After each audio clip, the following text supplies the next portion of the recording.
नमस्कार, स्वागत है आप सबका मेरे YouTube चैनल पे। जैसे कि आपको पता ही है कि एसएससी सीजीएल 2025 में के जो एग्ज़ाम था 12 से लेके 26 तारीख तक हुआ, तो उसका परिणाम अब बहुत सारे स्टूडेंट का अब जो पेपर अब हो गया है, तो कट ऑफ कितना जाएंगे तो जानते हैं। अभी एक मेरे साथ सुभाष भाई है। सुभाष भाई अभी पेपर दिए हैं, तो जानते हैं कि कट ऑफ कितना जाएगा, कैसा क्वेश्चन आया था, किस टाइप का आया था, तो जानते हैं। पहले आपका नाम बताइए सर, क्या जी, नाम? मेरा नाम सुभाष कुमार है और मैं एसएससी सीजीएल 2025 में अभी जो मेरा जो शिफ्ट था वो मतलब तारीख था वो 24 तारीख सेकेंड शिफ्ट को पेपर हुआ अच्छा। था। तो उस पेपर में ये था कि मतलब जो पेपर में थोड़ा जो इंग्लिश और जीएस, क्योंकि इंग्लिश और जीएस जो है ना यही सारा जो कट ऑफ को लेकर ना ज़्यादा करेगा या कम करेगा। जैसे रीजनिंग या मैथ, ठीक है, ये सब तो थोड़ा कम है, लेकिन इंग्लिश का ज़्यादा थोड़ा टफ है। और जीएस में भी जो है वो जो है ना क्या कहते हैं वो करंट अफेयर पार्ट जो है वो बहुत थोड़ा सा मतलब पूछा गया है कि मतलब कहाँ से। तो जीएस में ज्यादातर कहाँ करंट अफेयर ज्यादा पूछा गया और कितने ईयर्स के पूछा गया है? नहीं 25-26 या 24-25 या 23-24? करंट अफेयर का तो ज़्यादा वेटेज रहा है, क्योंकि जो हिस्ट्री पॉलिटी में बहुत कम पूछा गया। जैसे पॉलिटी का एक क्वेश्चन उसमें था बस, वो भी आर्टिकल से था। अच्छा। लेकिन करंट अफेयर का क्वेश्चन जो था वो जैसे 2023-22 उससे भी मिक्स क्वेश्चन था। मिक्स।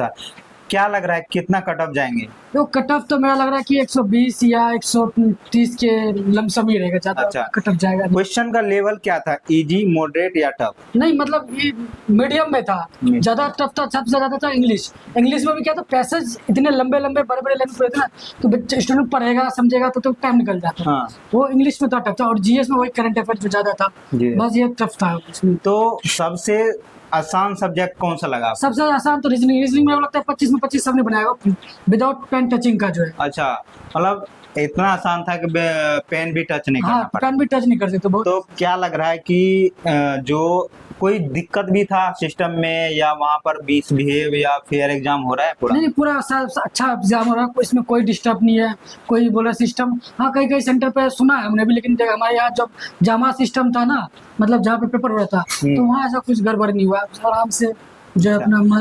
तो क्या लग रहा है कि आंदोलन का कुछ प्रभाव पड़ा था, या आंदोलन के वजह से सरकार ने सचेत हो गए और सिस्टम में बदलाव किया गया? ऐसा कुछ नहीं, मेरे को नहीं लगता कि आंदोलन का कुछ इफेक्ट पड़ा है। जो पहले से चला रहा है बस वही है, इसमें जो है बस और कुछ नहीं। तो क्या लग रहा है आपके कट ऑफ कितना जाएंगे? आपको क्या उम्मीद है अपने पेपर से? मेरा तो देखो, मेरे को मतलब 83 मैंने अटेम्प्ट किया है, ठीक है। 83 में अटेम्प्ट किया है, और मेरे को लगता है कि इस बार हो जाना चाहिए। हो जाना चाहिए। तो मान लीजिए आपका हो जाता है, तो कौन सा आप पोस्ट के लिए एलिजिबल है? आपको क्या चॉइस लेना है? देखो, मेरा तो 83 है, अगर उसके 83 अटेम्प्ट किया है, अगर उसके अनुसार हो जाएगा, जैसे एक्साइज इंस्पेक्टर हो गया, अच्छा। तो इन सब में ज्यादा आपको इनकम टैक्स। हाँ, हाँ, होता है ना कि आपको क्या बनना है, तो आप पहले से आप लोग रहते हैं फिर। वो excise inspector, income tax officer. तो आपका डेली रूटीन सर क्या रहते हैं कि आप कैसे स्टडी करते हैं? आपका सोर्स क्या है? आपका डेली रूटीन लगभग में कितने, 8 आवर 10 आवर क्या आ रहता है? देखो सर, मेरा वैसे है तो 8 घंटे का पढ़ने का है, ठीक है। जैसे सुबह से लेकर के अपना शाम तक जो रूटीन होती है, और शाम को थोड़ा बहुत पढ़ता हूँ, अच्छा। ठीक है। दूसरी बात है कि मैं कहीं किसी टीचर से नहीं पढ़ा हूँ। अच्छा, अपना ऑनलाइन जो है ना, यूट्यूब चैनल जो है, यूट्यूब से जो मतलब जीएस हो गया, जैसे जीएस का भी खान सर के यहाँ से मैंने वो भी फ्री में जो क्लासेस चलते हैं, तो वहाँ से मैंने किया। ऑनलाइन ही किया, क्योंकि ऑफलाइन में हम जैसे लोग हैं उतना अफोर्ड नहीं कर पाए, पैसे उतना कहाँ से देंगे 12-12 हज़ार रुपये। ऑनलाइन से जहाँ जो जिससे हेल्प होता है वो उससे अपना मदद करते हैं, उसी से करते हैं। क्या लग रहा है कि जो दूर दराज के बच्चे देख रहे हैं इस वीडियो को, तो वो घर पे भी रख के तैयारी कर सकता है? मैं तो हमें देखो, जो दूर जो भी स्टूडेंट जो एसएससी या कोई भी प्रिपरेशन कर रहे हैं, मैं सीधे से बात है, देखो अगर पढ़ने वाला होगा ना, वो ऑनलाइन भी कहीं से खेत में बैठ के भी पढ़ लेगा। नहीं पढ़ने वाला उसकी कितनी भी सुविधा दे। तो एक इन्वायरमेंट भी होता है कि, और वहाँ का माहौल भी होता है कि हाँ, एक पढ़ने का माहौल हो, टाइम निकाल पाए, एक भटकाव भी होता है, तो उसको कैसे हैंडल करना चाहिए बच्चे को? सर देखो, माहौल का क्या है, माहौल अब जैसा बहुत जगह के पढ़ने का माहौल होता है ना, उसे बनाया जाता है, सीधी बात है, ठीक है।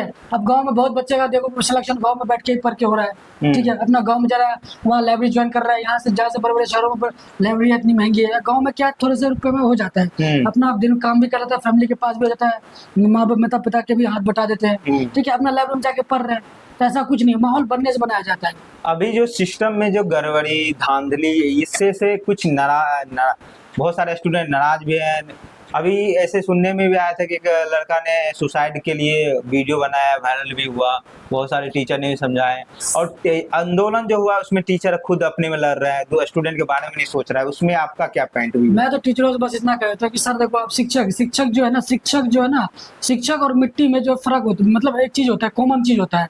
कॉमन ये होता है, मिट्टी जिस तरह जो है ना पृथ्वी का निर्माण करती है, सेम शिक्षक भी वही है। शिक्षक एक बेहतर समाज का निर्माण करती है। लेकिन आजकल शिक्षक व्यू के चक्कर में या वायरल होने के चक्कर में आपस में ही लड़ रहे हैं। पता नहीं हमारा समाज या शिक्षक किस तरह से लेके जा रहे हैं। मैं बस इतना कहना चाहता हूँ, कोई भी शिक्षक हो, हर चीज एक शिक्षा के अच्छे समाज का निर्माण करती है। एक बच्चे को आप पढ़ा रहे हो, उस स्टूडेंट को, स्टूडेंट आपका स्टूडेंट देख रहेगा आपस में लड़ते हुए, स्टूडेंट क्या समझेगा? कल को वही सिस्टम में जाएगा तो आपसे क्या उम्मीदें रखी जा सकती है?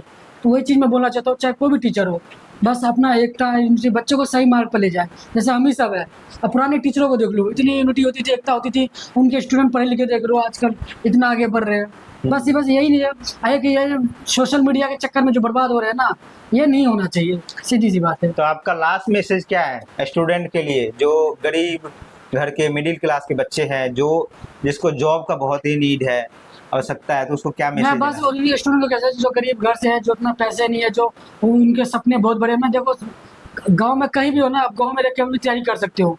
बस मैंने एक चीज़ पढ़ी थी, एक शिव खेरा साहब की एक किताब है जीत आपकी, उसमें एक चीज़ पढ़ी थी कि सफलता की जीत, वो कहते हैं ना, सफलता की चाह उतनी ही गहरी होनी चाहिए जितना कि डूबने वाले व्यक्ति को।